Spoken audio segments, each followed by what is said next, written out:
Jalgpall, sa oled üllas. Selliselt palvetavad sajad miljonid inimesed selle sportmängu suunas.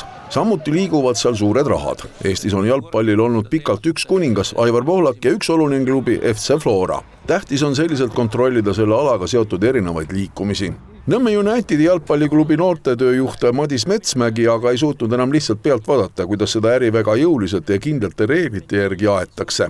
Hõlmas seda, et FC Florast Nõmme Unitedisse või vastupidi ei liiguks mis tahes vanuses noormängijad ja ka treenerid, et ilma eelneva klubi loata.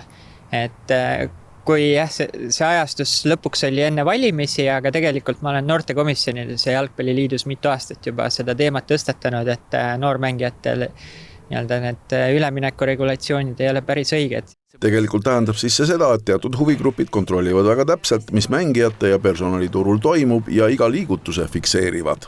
FC Florast tahaks tulla noormängija meile ja meie tahaksime selle mängija vastu võtta ja näiteks selle mängija perekond tahaks Nõmme Unitediga liituda, siis FC Flora saaks öelda, et meil on parem plaan ja see mängija ei liitu teiega. Ja vastupidi ka, et oli seal, aga ütleme 4 aastat või 5 aastat, mis ma olen noortetööjuht olnud, me pole ühegi noormängija eest ülemineku summat küsinud. Nova advokaadibüroo vandeadvokaat Mart Parind on selles juhtumis erapoolik. Tema kogemus spordijuriidika valdkonnas kasutame lihtsalt ekspertarvamusena. Ta on selle lepinguga tutvunud. Meil on Soolas arenemise algusjärgus on selline potentsiaalselt väga suur asi. Ma just nimelt rõhutan potentsiaalselt, sest et konkurentsiamet seda kõike praegu uurib, ega midagi tõsikindlat ju täna öelda ei saa, liiatigi meil on Eestis jumalale tänu ka süütuse presumptsioon, et kedagi niimoodi kurjategijaks nimetada ei saa. FC Flora ja Jalgpalliliit selles valguses kommentaare ei soovi jagada. FC Flora juht Pelle Pohlak on väitnud, et see oli hea tahte leping, millel allkirjad puudusid. Seal oli juba ette kirjutatud 4 inimese allkirjad digiallkirjastatud, eeldati, et see digiallkirjastatakse. Seal oli ka FC Flora noortetööjuht, kes sellel veebikohtumisel ei osalenud, aga puudus sellelt dokumendilt Aivar Pohlak, kes seda dokumenti vahendas ja kes selle dokumendi saatis.